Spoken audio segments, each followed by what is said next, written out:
Hello students, welcome to Pythagoras classes. আজি class 11 or economics or এটা বহুত ধুনিয়া টপিক এটা লৈ আহিছো। টপিকটো হৈছে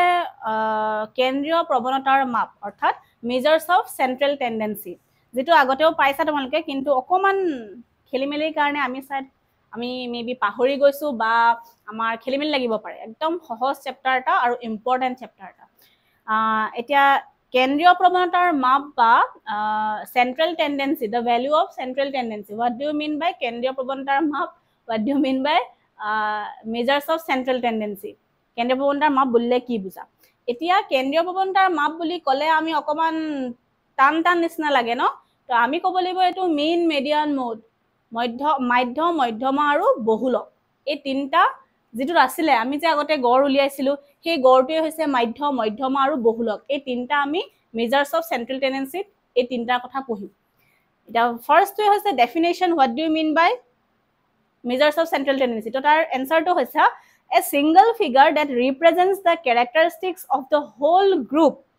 of data is called measures of central tendency. অৰ্থাৎ কোনো তথ্য শ্ৰেণীক যিটো ডাটা বা যিটো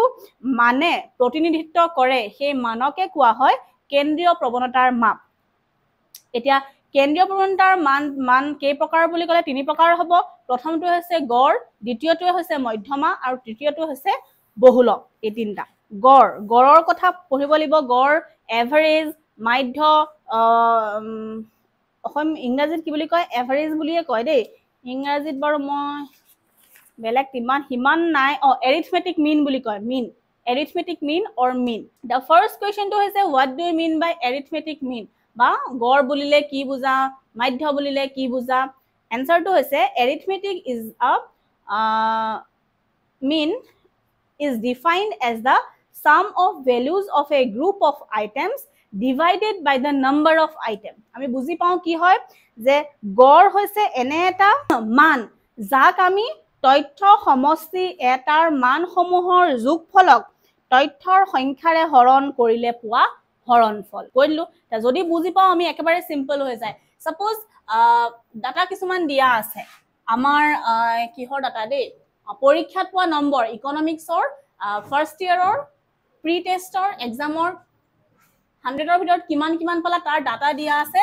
সাপোজ 71, 70, 85 পাঁচজন ছাত্ৰৰ 70 আৰু 95 এটো দিয়া আছে। তো ইয়াৰ আমি কি উলিয়াব লাগে? গড় উলিয়াব লাগে। তো গড় বুলি ক'লে কি কৰিম আমি? ফাৰ্ষ্টত গোটেই কেইটা যোগ কৰিম হয়নে? 71 প্লাস 70 প্লাস 85 প্লাস 70 প্লাস 95 আৰু ডিভাইড কিহে কৰিম? 1 2 3 4 5 কেইজন আছে? 5 জন। সেইকাৰণে 5 টাই ডিভাইড কৰিলো। তো ইয়াত হেতুৱে কৈছে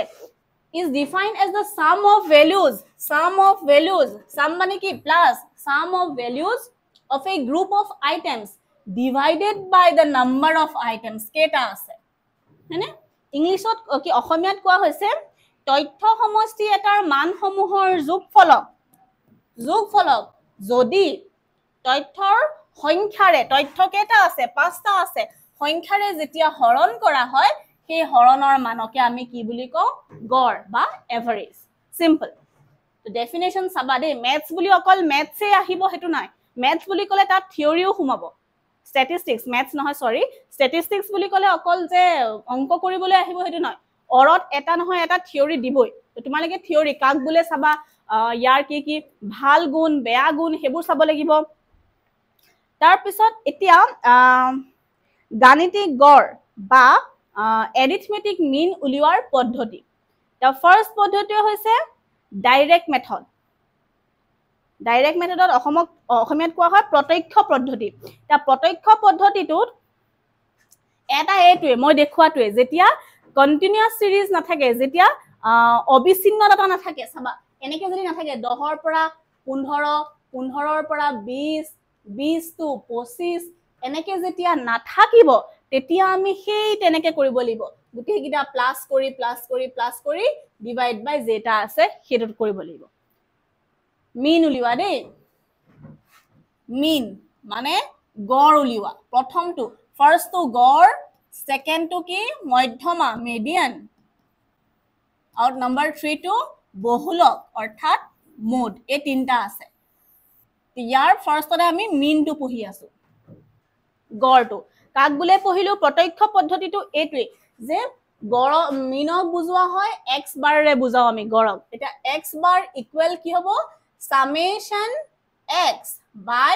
number of F summation X by N ইয়াত আৰু এটা কথা আছিলে বাৰংবাৰ এটা কথা তোমালোকে পঢ়িছিলানে বাৰংবাৰটা এনেকে দিয়া আছে না 1 1 1 5 5 4 3 3 এনেকে যে দিওতে আমি এক কেটা আছে 1 2 3 3 3 3 2 কেটা আছে 0 3 কেটা আছে 1 2 3 4 5 1 2 3 4 5 এনেকে পঢ়িছিলো নে এটোই হৈছিলে বাৰংবাৰটা তে এই ফ্ৰিকুৱেন্সিটো এই এনটোৱে কি বুজায় সামেশন অফ এফ মানে ফ্ৰিকুৱেন্সিৰ গোটেই টোটেলটো বুজায় এই সামেশন মানে টোটেল কিহৰ ফ্ৰিকুৱেন্সি মানে কি এই সাইডত যিবোৰ থাকে যে এইবোৰ টোটেলটো বুজায় ইমান বহুত বেছি টান নাহে ইয়াৰ পৰা মেথছ এটা দিব কৰিব লাগিব হিমানে জাস্ট হিমানে এটা উদাহৰণ হেতু হৈছে 2 নম্বৰ উদাহৰণটো ডাইৰেক্ট মেথডত তোমালোকৰ এক্সামত খুব বেছি মেথডটো উল্লেখ কৰি নিদিব পাৰে দেই মেথডটো উল্লেখ কৰি দিলে বাৰু অকমান ক্ৰিটিকেল হয় বাট মেথডটো উল্লেখ নকৰিলে কৰিবলৈ ভাল যিকোনো এটা মেথডৰ পৰা কৰাটো ভাল তে এক্স বাৰ উলিয়াবলৈ ফৰ্মুলা কেটা কলো মানে গড় উলিয়াবৰ পৰা এক্স বাৰ ফৰ্মুলা আছে তিনটা A B C first second third ফাৰ্স্টটো হৈছে ডাইৰেক্ট মানে প্ৰত্যক্ষ পদ্ধতি সেকেন্ডটো হৈছে ইনডাইৰেক্ট বা পৰোক্ষ পদ্ধতি আৰু থাৰ্ডটো হৈছে স্টেপ ডেভিয়েশন অৰ্থাৎ অসমীয়াত কয় ক্ৰম বিচলন পদ্ধতি হে তিনটা পদ্ধতি আছে এটা গড় উলিয়াবলৈকে আৰু এটো 9 10ত আমি কৰিছিলো নেকি মেথছত কৰিছিলো নে এডভান্স মেথছত কৰিছিলো মই পাহৰিছিলো বাট কৰাটো কৰিছো 9 10ত কৰিছো মেথছ নে এডভান্স কিবাত কৰিছা আৰু তোমালোকে চাই লবা যদি মেথছত পাইছা বহুত ভাল কথা যদি এডভান্সত পাইছা তেতিয়া মনত ৰাখিবা যে আমি আৰ্টছত পঢ়িও একদম মেথছৰ কাম কৰি আছো দেই হেতু ভাবিবা আৰু এটা কথা ফাৰ্স্ট ইয়াৰৰ ষ্টেটিষ্টিক্সৰ যেটো সিলেবাস আমাৰ ইকোনমিক্সত যেটো সিলেবাস দিছে ষ্টেটিষ্টিক্সৰ একদম সেম সিলেবাস অকমান কিবা কিবি চেঞ্জ আছে মেইন ষ্টেটিষ্টিক্স যিখিনিয়ে লয় হিহঁতৰ সিলেবাসৰ লগত আমাৰ ফাৰ্স্ট ইয়াৰ ইকোনমিক্সৰ ষ্টেটিষ্টিক্স পাৰ্টৰ সিলেবাসটো একে অকমান ভাল লাগিব লাগে আমি সায়েন্সৰ কথা পঢ়ি আছো চিন্তা কৰিব নালাগে সেকেন্ড ইয়াৰত ইমান এইখিনি নাই ফাৰ্স্ট ইয়াৰ তোমালোকে ফাৰ্স্ট ইয়াৰৰ কথাটো সেকেন্ড ইয়াৰত লিংক নাই হেকানে অকমান এনজয় কৰি পঢ়া নম্বৰ নাপালে নাপাম একো নাই বাট পঢ়িবটো শিকিম ন আমি পিছলে আমাৰ কম্পিটিটিভ এক্সামবোৰত এইবোৰে আহিব মিন মেডিয়ান মোড এইবোৰেটো আমি পিছত আকৌ পঢ়িবই লাগিব এইবোৰ সেই কাৰণে এতিয়া অকমান গুৰুত্ব দি পঢ়া এক্সামত নাহে তো আমি ইমান প্ৰেসাৰ নাই যে নাই পৰা মোৰ কি হ'ব এক্সাম বেয়া হ'ব হেতু প্ৰেসাৰ নাই পৰা এক্সামত একো নাই আমি 12ত আকৌ ভালকে পঢ়িৰম কিন্তু ফাৰ্স্ট ইয়াৰত যিমান পাৰো আমি হিমান বুজিবলৈ ট্ৰাই কৰিম দেই বুজিবলৈ ট্ৰাই কৰিম যাতে পিছলে আমাৰ হেল্প হয় ওকে তে ডাইৰেক্ট মেথডটো হেতু ইনডাইৰেক্ট আৰু স্টেপ ডেভিয়েশন মেথডত আমি এইটো এতিয়া যেটো কৰিলো এফালে যে আমি 1 2 3 4 কে লিখি যে 71 70 এখিনি কৰিলো হেতু পদ্ধতি এই ইনডাইৰেক্ট আৰু স্টেপ ডেভিয়েশন কৰিব নালাগে নিদিও বহুত টান হয় মানে বস্তুটো এতিয়া আমি অকমান অলপমান দীঘলীয়ালে যাও এতিয়া দিয়া ক্লাস ইন্টাৰভেল বুলি কয় আৰু অসমীয়া মিডিয়াম খিনিয়ে ইংৰাজীত লিখিলেও একো দিগদাৰ নাই তোমালোকে ধুনীয়াকৈ লিখিব পাৰা এটো সিআই ক্লাস ইন্টাৰভেল নাকাটে মেথছৰ ক্ষেত্ৰত নাকাটে কাৰণ মই ইকোনমিক্স পঢ়ুতে মোৰ পাছ কোৰ্স ষ্টেটিষ্টিক্স আছিল দেই সো মই ইকোনমিক্সৰ ষ্টেটিষ্টিক্সৰ পাৰ্টটো টোটালি ইংলিশতে লিখি গৈছিলো থিওৰিবোৰ নাই লিখা বাট এইবোৰ গোটেইখিনি ইংলিশতে লিখিছিলো আৰু কথা নাই নহয় কাৰণ ষ্টেটিষ্টিক্সৰ পাৰ্টটো আছিল আৰু মই ষ্টেটিষ্টিক্সত একেখিনি পঢ়ো ইয়াত আহি একেখিনি পঢ়ো ডাবল মুখস্থ কৰিবলৈ কাৰ সময় আছে এবাৰ অসমীয়াত এবাৰ ইংৰাজীত সেই কাৰণে ষ্টেটিষ্টিক্সৰ পাৰ্টটো আৰু ষ্টেটিষ্টিক্সৰ আমাৰ কিতাপ নাছিলে অসমীয়া মিডিয়ামৰ তেতিয়া মই পঢ়োতে কিতাপ নথকাৰ কাৰণে আছিলে কিন্তু আমাৰ ইয়া লখিমপুৰত ইমান বিচাৰি পোৱা নাছিলো তেতিয়া ইমান নকৰি মই ষ্টেটিষ্টিক্সটো ইংলিশ মিডিয়ামতে লৈছিলো আৰু ইকোনমিক্সৰ এই পাৰ্টটো মই ইংলিশ মিডিয়ামত লিখিছিলো এটা ক্লাস ইন্টারভেল সাপোজ দিয়া আছে 0 to 10 10 to 20 20 to 30 30 to 40 40 to 50 ইমানে লও বেছি নলও দেই তাৰ পিছত ছাত্ৰ ছাত্ৰীৰ সংখ্যা ইয়াৰ ছাত্ৰ ছাত্ৰীৰ সংখ্যা মানে কি দিছে ফ্ৰিকুৱেন্সি বাৰংবাৰতা তোমালোকে অসমীয়াত লিখিবলৈ হলে বাৰংবাৰতা কিমান লিখি থাকিবা তাতকে f লিখা ফ্ৰিকুৱেন্সি ধুনিয়া হেতুতে হৈ যাব দিয়া আছে কিমান 8 12 20 25 আৰু 10 5 50 to 60 লৈকে দিয়া আছে 8 12 40 to 50 20 40 to 50 20 আচ্ছা এটা থাকিলে 8 12 20 25 আকৌ এটা 20 আছে এটো খেলিমেলি হলে আনসাৰটো খেলিমেলি হৈ যায় 20 25 20 10 আৰু 5 60 to 70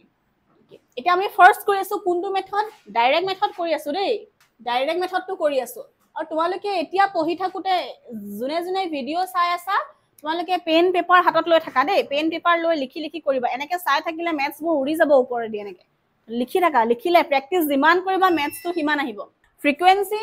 হল এতিয়া আমি নেক্সট কৰিম ডাইৰেক্ট মেথড যেহেতু কৰি আছো আমি মিড ভ্যালু উলিয়াব লাগিব মধ্য মান উলিয়াব লাগিব মিড ভ্যালু অৰ্থাৎ কি মধ্য মান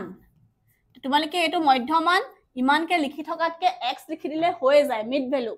x উলিয়াব লাগিব এটা মধ্য মান কেনেকৈ উলিয়াম 0 আৰু 10 ৰ মাজত কি আছে 0 আৰু 10 ৰ মাজত কি আমি জানো 5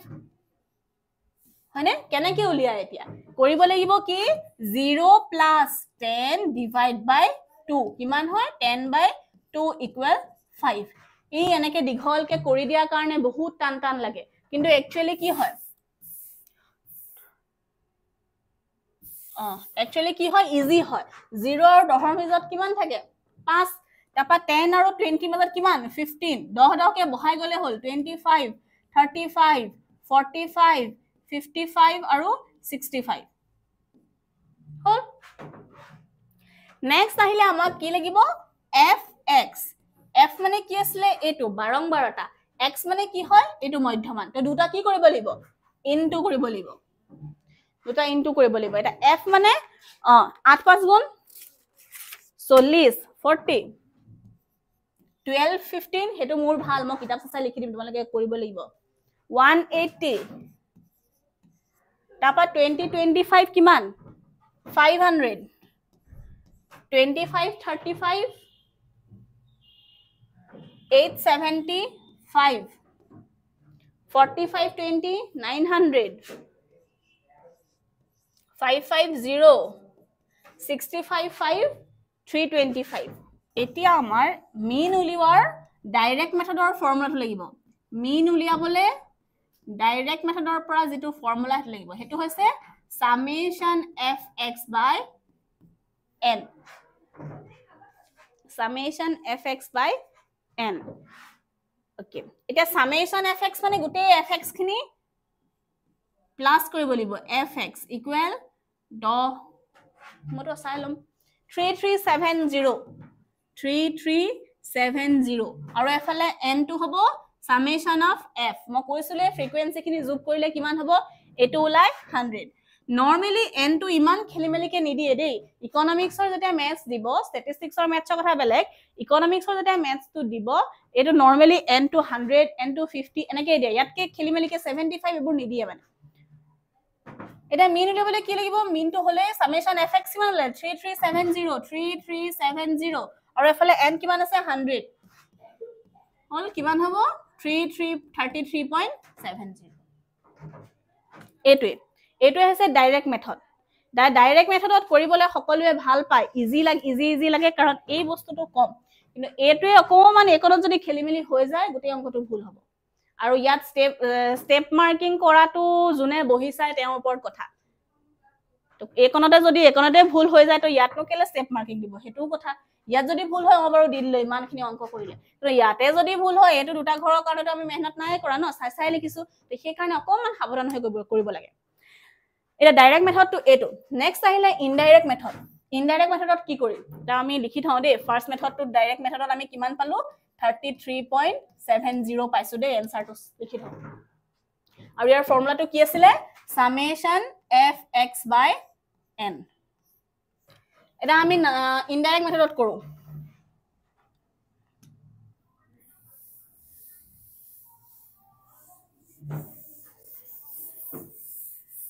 মই কিন্তু এই স্টেপ ডেভিয়েশ্যন মেথডটো ভাল পাওঁ বহুত ধুনীয়া হেতু কৰিবলৈ ইনডাইৰেক্ট মেথডত কি হয় আকৌ আমি সেম x উলিয়াব লাগিব তো ইয়া সেম আমি x উলিয়াব লাগিব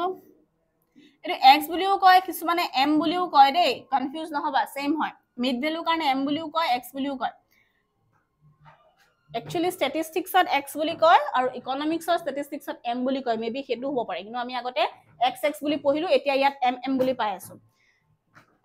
next আহিলা 0 to 10 একে same 5 15 25 35 45 55 আৰু 65 same আমি mid value উলিয়ালো এতিয়া next stepত কৰিব লাগিব আমি d উলিয়াব লাগিব d equal x minus m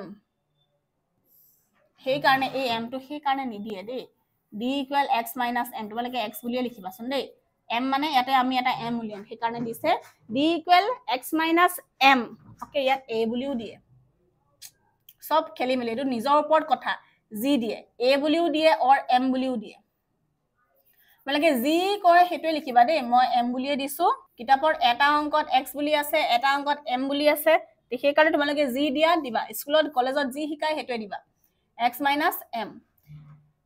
m মানে হৈছে এটা আমি এজিউম কৰিলোৱা মিন এটা এজিউম কৰিলম আমি মধ্যমা এটা আমি এজিউম কৰিম কোনটো এজিউম কৰিম এতিয়া আমি ইয়াৰ 5 65 15 55 25 45 থাকিলে কি 35 এতিয়া আমি এজিউম কৰিলম যে 35 টো হৈছে আমাৰ এজিউম কৰা মাধ্য অৰ্থাৎ আমি ভাবি লোৱা মাধ্য এটা যে এটো মাজত আছে কাৰণ হেতুৱে গড় আমি এনেকে ভাবি লোৱা এটা মাধ্য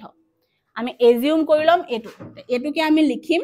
m বুলি বা কিছু মানে a লিখিলে a বুলি লিখিম এতিয়া আমি মাইনাস কৰিব লাগিব কিহৰ পৰা মাইনাস কৰিব লাগিব d ৰ পৰা আমি a টো মাইনাস কৰিব লাগিব d মানে x ৰ পৰা সৰি d পা নহয় x ৰ পৰা আমি মাইনাস কৰিব লাগিব x ৰ পৰা মাইনাস কৰিম মানে ইয়াৰ পৰা মাইনাস কৰিম এটো লাইনৰ পৰা আমি ফাৰ্স্টে 35 ৰ পৰা 35 মাইনাস কৰিলে কিমান হ'ব 0 এটোৱে কৰিলম ফাৰ্স্টত এটোটো ধুনিয়া 35 ৰ পৰা 25 মাইনাস কৰিলে কি হ'ব নহয় x ৰ পৰা মাইনাস কৰিবলৈ মানে 35 ৰ পৰা 35 মাইনাস কৰিলে 0 25 ৰ পৰা 35 মাইনাস কৰিলে কিমান হ'ব -10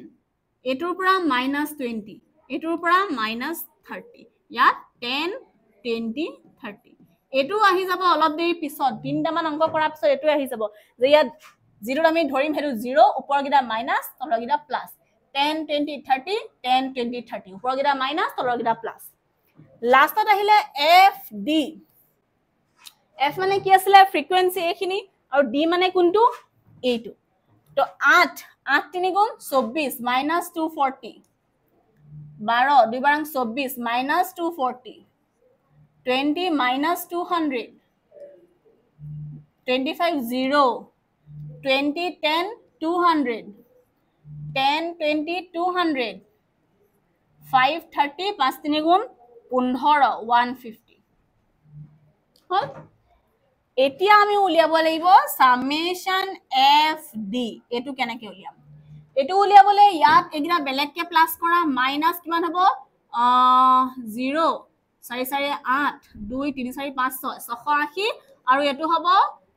4 1 5 550 তো आंसर কি হ'ব মাইনাসত এটো খেলমিল নকৰিবা দেই এটো এনেকে ভাবিবা যে মই ধাৰত লৈছো 680 টকা তাক ধাৰ পূৰণ মানে মই ঘুৰাই দিলো কিমান 550 টকা তো মোৰ হাতত কিমান থাকিব আৰু দিবহে থাকিব ধাৰহে থাকি গল সেই কাৰণে এটো হ'ব কিমান 680 550 3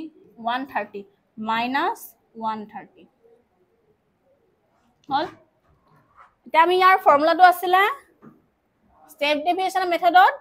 x bar equal কি হয় দেই m plus summation fd by n m plus summation fd by n into c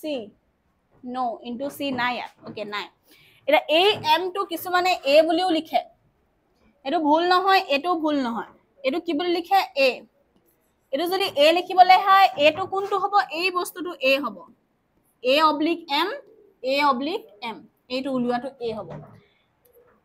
okay এটা a কিমান আছে 35 প্লাস কিমান হ'ব সামেশন fd মানে কিমান -130 বাই n কিমান আছে 100 ইকুৱেল কিমান হ'ব 35 মাইনাছ 1.30 35 ৰ পৰা 1.30 মাইনাছ কৰিলে তোমালোকে ট্ৰিক্সবোৰ চাই যাবা দেই কেনেকৈ মাইনাছ কৰিছো 0 7 2 3 3 33.70 ওলাই গ'ল নে এটো অকমান ট্ৰিকি বস্তুটো তো ইনডাইৰেক্ট মেথডটো ওলালে 33.70 আৰু ফৰ্মুলাটো কি আছিল a plus summation f d by n clear same ওলাইছে সোৱা দুইটা কাৰণ একেটাই হয় ন আমি স্টেপ গিটাহে বেলেগ বেলেগ লৈছো সেইখানে দুইটাৰ পৰা আনসাৰ সেম ওলাই the next আহিলে step deviation method step deviation methodত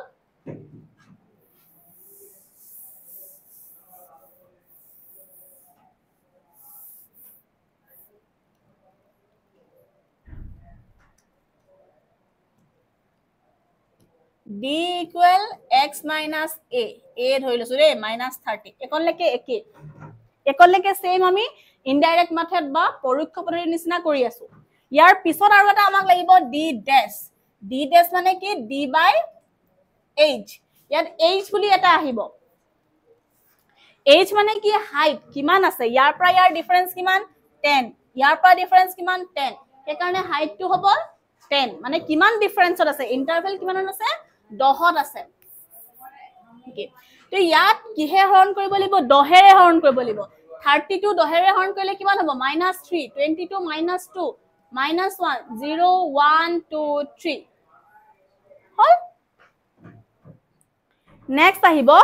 f d dash f মানে কোনটো এটো d dash মানে এটো তো 8 3 গুণ 24 -24 12 2 বাৰং 24 -24 20 -50 -20 কি কৈছো মই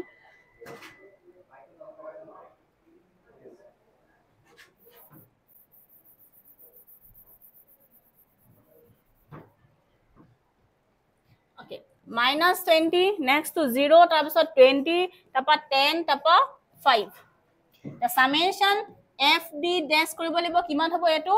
-2 3 4 5 6 64 এটো হ'ব 35 সেম আগৰ নিচিনাই 64 ৰ 35 5 6 7 8 9 5 5 से 9 14 হয় না 9 39 নহয় 29 29 0 20 10 5 খেলিমেলি হল নাকি মই চাইছো দেই ওকে হৈ গল নাই হলে ইয়াত গম পামেই নহয় যদি খেলিমেলি হয় ওকে এটা স্টেপ ডেভিয়েশন মেথডৰ ফৰ্মুলাটো আছিল a plus summation f d dash by n into h a মানে কিমান লৈছিলো সেম আমি 35 লৈছিলো plus summation f d 29 to minus থাকিব দেই -64 আছিল না তাৰপা f d dash to -29 n মানে কিমান 100 into h মানে কিমান 10 0 গল 35 minus 2.9 2.90 9 কে 10 শূন্য গলে 1 3 4 5 35 কোবাত অকমান খেলিমেলি হল চাগে দে মোৰ নহলে সেম উলাই আকবাৰ চাই লৈছো 8 3 24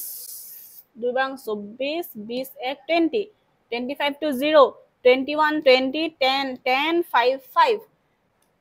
4 4 4 8 হেই তো খেলিমেলি হৈছে 68 হ'ব লাগে হয় নে 68 হলে হে 5 6 7 8 9 10 11 3 23 হ'ব এটো এইটো খেলিমেলি 23 হৈ যোৱাৰ লগে লগে 23 হ'ব 2.3 হ'ব এটো হ'ব 7 3 4 5 হলো খেলিমেলি এটা হৈ আছে কোবাৰ মানে উলাই আৰু সেম উলাই গুটে গিটা এটা তোমালোকে কৰি চাবা কোড খেলিমেলি উলাই আছে মই কৰিলে গুটেখন কাটিব লাগিব তোমালোকে কৰি চাবা কোড কি খেলিমেলি হৈ আছে মানে একে উলাই গুটে তিনটা এটা ইয়াৰ ফৰ্মুলাটো কি হ'ল a plus summation fd dash by n into h কৈ আছো h মানে কি height মানে ইয়াৰ মাজৰ ডিফাৰেন্স তো কিমান 0 to 10 হলে কিমান ডিফাৰেন্স 10 to 20 লে কিমান ডিফাৰেন্স হেতুৱে হৈছে a to h2 ক্লিয়াৰ আমি এতিয়া পঢ়িলো মিন গড় উলিওৱাৰ তিনটা পদ্ধতি ডাইৰেক্ট পদ্ধতি ইনডাইৰেক্ট পদ্ধতি আৰু স্টেপ ডেভিয়েশন ডাইৰেক্ট মানে অসমীয়াত প্ৰত্যক্ষ পদ্ধতি বহুত এবাৰ গোটেইখিনিয়ে হেতু পদ্ধতিতে কৰে প্ৰত্যক্ষ পদ্ধতি যাৰ একেবাৰে সিম্পল ইনডাইৰেক্ট মানে হৈছে পৰোক্ষ পদ্ধতি যাৰ অকমান কমপ্লিকেটেড আছে আৰু স্টেপ ডেভিয়েশনটো আৰু অকমান কমপ্লিকেটেড আছে তে হেতু ইজি কিন্তু স্টেপ ডেভিয়েশনটো মই বহুত ভাল পাওঁ কেলে জানো আজি ভুল হ'ল হেতু হেতুই বনো কিন্তু মই একদম কাৰণ একো কৰিব লগাই নাথাকে ইয়াত এটোটো স্কিপে কৰা হয় এটো স্কিপ কৰি ডাইৰেক্ট ডি ড্যাশ লিখা হয় সেই কাৰণে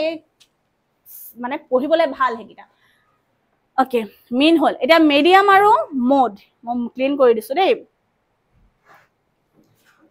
এতিয়া চাব লাগিব what are the merits and demerits of arithmetic mean mean calculation or গুণ আৰু দুখ বা ভাল ফল বেয়া ফল কি বুলি কয় আৰু হেতুৱে তা মিনৰ ফাৰ্স্ট টু হৈছে easy to calculate and simple to understand মানে গড়ৰ প্ৰথম সুবিধাটো হৈছে যে ইয়াক ইজি টু ক্যালকুলেট গণনা কৰিবলৈ সহজ আৰু বুজিবলৈ সহজ তো প্ৰথমটো হৈছে ইয়াক গণনা কৰিবলৈ আৰু বুজিবলৈ সহজ দুই নম্বৰটো হৈছে বেসড অন অল অবজাৰভেশনস আমি ইয়াত গোটেই গিটা অবজাৰভেশনস ললো নাই তো গোটেই তথ্যৰ ওপৰত সকলো নিৰীক্ষণৰ ওপৰত নিৰ্ভৰশীল হয় গোটেই গিটা লব লাগিব নম্বৰ 3 টো হৈছে suited to algebraic treatment মানে বীজগণিতীয় বিশ্লেষণৰ বাবে উপযুক্ত মানে আমি ক'ব পাৰো যে গুটে গিটা লৈছে ই ভাল মেথডটো নম্বৰ 4 rigidly defined মানে সংজ্ঞাটো দৃঢ় যেটো আছে হেতুৱে তাৰ বাজে বজৰুৱা কথা কৈ নাথাকে আৰু হয়নে নেক্সট টু মোৰ ৰিলায়েবল বাকি গিটাতকে অধিক গ্ৰহণযোগ্য মিডিয়ান মিন মিডিয়ান মোড মাধ্য মধ্যমা বহুলকতকে মাধ্যটো বেছি গ্ৰহণযোগ্য no arrangement of data required এটা মধ্যমা উলিয়াবৰ কাৰণে তোমালোকে চাবা যে সৰু পৰা ডাঙৰলে ডাঙৰ পৰা সৰুলে সজাব লাগে কিন্তু ইয়াত একো হে তেনেকুৱা সজাব লগিয়া একো নিয়ম নাই তো এইগিটা হৈছে মেৰিট আৰু ডিমেৰিট কিটা হৈছে চৰম মানে অধিক প্ৰভাৱিত কৰে এটা চৰম মান মানে কি চাবা দেই এটা যদি 95 হয় বাকি কিটা 1 2 3 4 যদি হয় তেতিয়া আমি গড় যদি উলিয়াম এই 95 ৰ ওচৰে পাজৰে উলাব এই গিটা ভ্যালু গিটা ই ইগনোৰে কৰি দিব পাতাই নিদিব তে সেই কাৰণে এইটো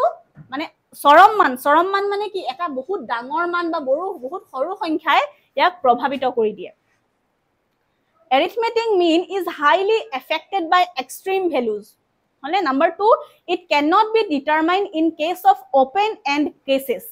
ই অন্তিম যুক্ত শ্ৰেণী অন্তৰালতহে ইয়াক নিৰ্ণয় কৰিব নোৱাৰি open end মানে কি ইয়াত যদি 10 0 টো নিদিয়ে 10 দিয়ে আৰু লাষ্টত শেষটো নিদিয়ে ইয়াক 40 দিত হয় তে এটো কি আছে অসীম বুলি আমি ভাবিম নাই হেতুৰ ক্ষেত্ৰত ইয়াক উলিয়াবলৈ অকমান দিগদাৰ হয় number 3 হৈছে it sometimes gives misleading results okay sometimes ই অকমান ভুল তথ্য দিব পাৰে next কৈছে graphic measures is not possible মানে আমি লেকচিপ্টত উপস্থাপন কৰিব নোৱাৰো মিনটো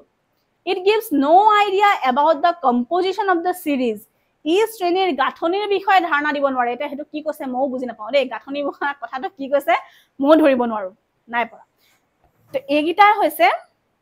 গড়ৰ সুবিধা অসুবিধা আৰু গড়টো কেনে ধৰণে নিৰ্ণয় কৰিব পাৰি নেক্সট আহিলে মধ্যমাটো আজি অকমান ক তাৰ পিছত নেক্সট আমি ভালকে কম তা মধ্যমা মানে কি median what do you mean by mediane কি বুজায় মধ্যমা বুলিলে কি বুজা কৈছে কি তথ্য ৰাশি এটা ঊৰ্ধ্বক্ৰম বা অধক্ৰমত সজালে ৰাশিটোৰ মধ্যম মানটোৱে হৈছে মধ্যমা অৰ্থাৎ median is the middle value of the series when arranged either in ascending or descending order যদি সৰুৰ পৰা ডাঙৰলে বা ডাঙৰৰ পৰা সৰুলে সজোৱা হয় তেতিয়া মাজৰ মানটোৱে হৈছে মধ্যমা আমি আগতে কৰিছো দেই এটো কৰিছো তে কেনেকে কৰিম সাপোজ আমি দিয়া আছে বহুত কিটা তথ্য 5 4 1 7 3 8 এনেকে দিয়া আছে তো আমি কি কৰিব লাগিব হয় সৰুৰ পৰা ডাঙৰলে 1 তাবা কি 3 তাৰ পিছত কি আহিলে 5 নহয় 4 4 5 7 8 আৰু এটা দি দিছো সাপোজ 9 তো 8 9 ইয়াৰ মধ্যমানটো কি হ'ব এই তিনটা বাদ দি মাজৰটো হেতু হৈছে মধ্যমা এতিয়া অথনিটো যাও যে মই 9 টো যেতিয়া দিয়া নাছিলো তেতিয়া কি হ'ব দুটা আছে ন 4 আৰু 5 দুটা আছে না মাজত তো কি কৰিম আমি 4 + 5/2 কৰিম তেতিয়া কিমান হ'ব 4 + 9 9 হলে 4.5 এটো হ'ব মধ্যমা তো এটোই ইজি মধ্যমা এটো এনেকুৱা সিৰিজত এনেকুৱা যিমান দীঘল নিদিয়ক 100টা নিদিয়ক 200টা নিদিয়ক আমি কি কৰিব লাগিব সবতে সৰুৰ পৰা ডাঙৰলে অথবা ডাঙৰ পৰা সৰুলে সজাব লাগিব এসেন্ডিং অৰ ডিসেন্ডিং অৰ্ডাৰত আমি সজাই ল'ব লাগিব তাৰপা তাৰ মিডল ভ্যালুটো মধ্যমা আৰু যদি মিডল ভ্যালু নাই তেতিয়া আমি এই দুটা প্লাস কৰিব লাগিব বাকি কিটা ইগনোৰ কৰে গুটেই কিটা ইগনোৰ কৰিব তে হেতু আছে মধ্যমা তা মধ্যমা এই 0 to 10 10 to 20 কেনেকে হ'ব হেতু আমি নেক্সট ক্লাছত পঢ়িম আজিলে ইমানতে বাই বাই